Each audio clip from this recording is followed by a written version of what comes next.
건강 365 포인트 쏙쏙. 우리가 꼭 알아야 할 부분들을 정리해드립니다.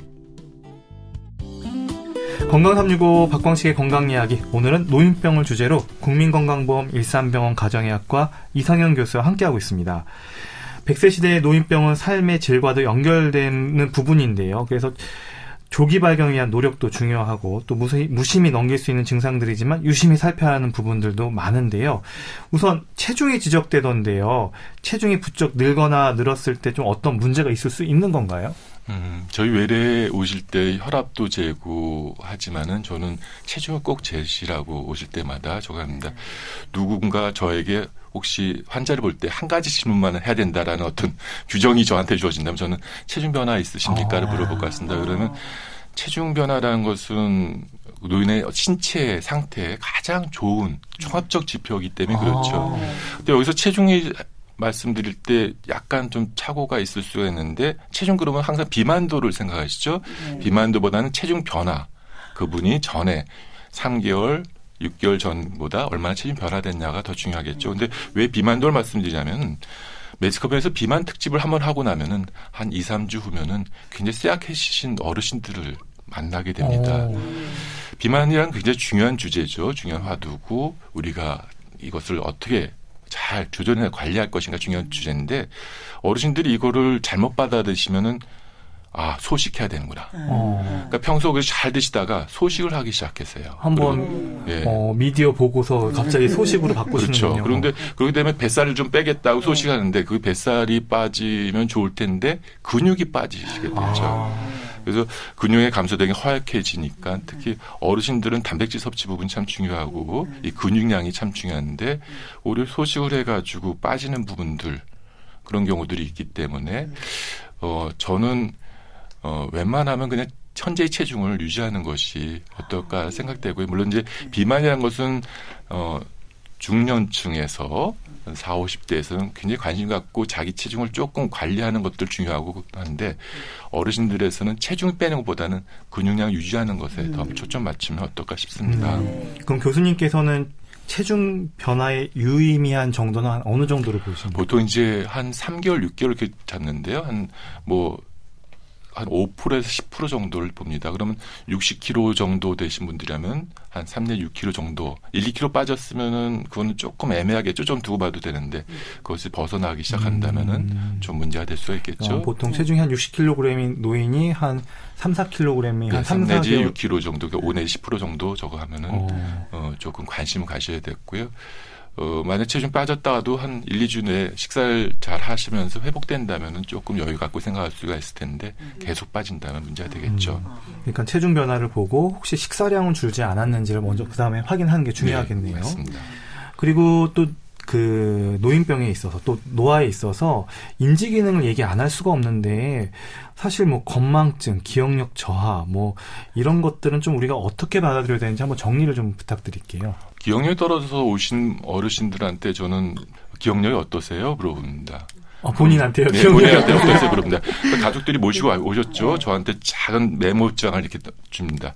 건강 체크하면서 기억력 검사도 부탁드립니다 하는 그런 거를 합니다. 그래서 여쭙니다. 기억력 어떠세요? 했는데 그때 대답이 기억력 괜찮아 라고 대답하시는 어르신도 계시고요. 또 어떤 어르신은 기억력이 잠깐만 떨어져서 걱정이에요. 그렇게 말씀하시는 분 계십니다. 기억력 괜찮아 그런 대답을 얻게 되면 저는 그다음부터 이분은 치매겠거니 생각하면서 환자를 보게 됩니다. 그렇게 이제 모시고 오는 상황은 어떤 상황들일까요? 그냥 기억력이 떨어졌다고 단순히 오시지 않습니다. 기억이 떨어졌는데 가족들이 맨 처음에 캐치 못하죠. 그러다가 좀 이상하면서 가족 회의를 합니다. 이거 가야 되는 거 아니야? 뭐 이렇게 얘기하다가 결국 모시고 오는데 그 정도 여러 가지 문제가 발생됐는데도 자기 스스로 알 자신이 없다면은 이것은 치매일 가능성이 높죠. 반면에 기억력이 떨어졌다 그러는데 스스로 기억력이 많이 떨어져서 걱정하신다면 혹시 그래도 본인 자기 인사이트가 있기 때문에 스스로 알차린 것이 있기 때문에 이분은 치매가 아닐까 길까 하면서 이제 보게 되겠죠. 그러면 건망증과 치매에 대해서 궁금하신 분들이 참 많으신 것 같아요. 건망증과 치매는 세 가지로 보면 됩니다. 생각이 안 나는 것은 건망증이고요. 생각이 저장이 안 되는 것은 치매라고 생각하시면 됩니다. 그게 무슨 말이냐면요. 기억이 끄집어내지 않는 것, 인출이라고 얘기하는데 끄집어내지 않는 것은 건망증입니다. 반면에 기억이 뇌에 저장이 안 된 것은 치매라고 생각하시면 됩니다. 그럼 이걸 어떻게 할 수 있냐?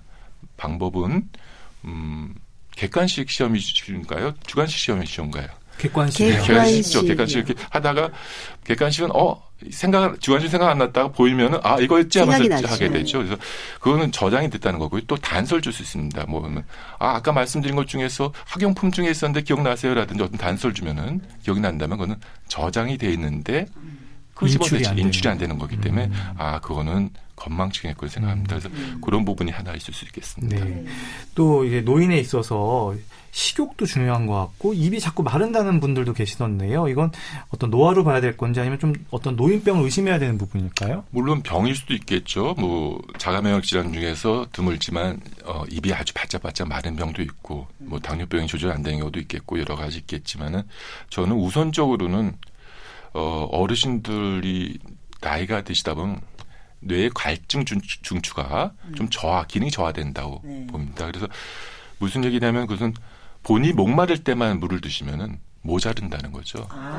그래서 어르신들은 가급적 뭐 의사 선생님 무슨 병 때문에 물 많이 먹지 마세요 하지 않는다면은 목마를 때 마시는 거 말고 미리미리 자기의 분량을 정한다든지 뭐 페트병 한 병으로 나는 언제 마시겠다. 근데 문제는 이러시죠. 물 마시고 싶은데 나 밤새 화장실 가는 건 너무 싫어 그러신 분들은 저녁 먹기 전까지 많이 충분히 드시고 저녁 먹은 다음에 조금 줄이셔도 이 밤새 그 부분 괜찮을 것 같고요. 또 하나 팁을 드린다면 약 복용할 때 물 섭취량을 좀 충분히 하시면 어떨까 싶습니다. 그래서 보통 약 드시고 나면 소화 안 되신 분들 많으시잖아요. 근데 그런 분들은 이러시죠. 그러니까 소화제를 들여도 소화 안 된다고 그러세요. 저희 환자들 중에는. 그런 분들은 대부분 다 이렇습니다. 약을 드시고 한 모금. 반 모금. 예, 그렇게 약을 드시는데 한 모금으로 약 드시지 마시고 한 컵 이상 충분히 안 드시면 충분히. 위장장애도 없고 또 물도 수분 섭취도 그때 충분히 어느 정도 할 수 있는 계기가 되니까 시간이 되니까 그렇게 하시는 게 좋을 것 같습니다. 식욕은 좀 나이 들면서 주는 건가요? 아니면 좀 이런 거는 유의미하게 좀 봐야 될까요?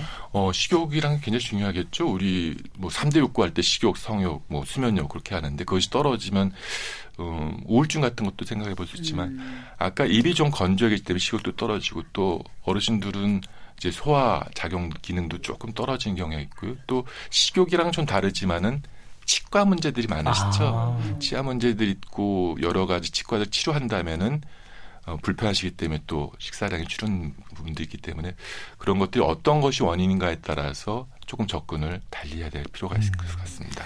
또 하나 어르신들 걸음걸이랑 말투 변화도 좀 유심히 살펴야 할까요? 그렇죠. 움직인다는 건 어디서 명령을 내리죠? 뇌에서 명령을 내리죠. 그러니까 움직임이 뭔가 이상하다면 뇌의 문제를 우선적으로 생각해 볼 수 있겠죠. 우리 너무도 잘 아는 뇌졸중, 중풍 뭐 그렇게 일하는 것 같은 경우는 한쪽 편이 이제 팔다리가 마비도 오고 그래서 하는데 한쪽 팔다리 마비는 안 하는데 말이 어눌해지는 경우도 혹시 그 언어 중추의 문제에 대해서 언어 중추 혈관이 막혀서 뇌가 손상받아서 그럴 수 있고요. 또 하나 파킨슨 요새 굉장히 많이 늘어나 있죠. 파킨슨이라는 것은 특징적으로 종종 걸으시죠. 종종 걷게 되고 표정도 좀 우울증 환자처럼 무표정이 되고 손도 떨리면서 목소리도 약간 가라앉으면서 모노톤 억양도 없고 억양 없이 그냥 한다든지 단조로운 톤. 예. 그러니까 봤을 땐 이분이 왜 기분이 안 좋으신가? 저한테 뭐 화난 거 있나? 아니면 또 우울증인가 그렇게 생각할 수 있는데 그런 경우에도 파킨슨 같은 경우 있을 수 있고요. 또 뇌뿐만 아니라 관절 문제에서도 이렇게 쩔뚝쩔뚝 걸으시니까 저희는 환자 볼 때 앉아서 청직이 될 때부터 진찰이 아니고 문 열고 들어올 때 걷는 것부터가 가장 중요한 우리가 노인의 건강 상태를 체크하는 정보를 줄 수 있는 시간이 될 수 있겠습니다. 네. 결국 이 복합의학으로 설명되는 노인병을 얼마나 최소화할 수 있는지가 이 건강한 노화를 결정하는 기준이지 않을까 싶습니다. 건강365 포인트 쏙쏙이었습니다.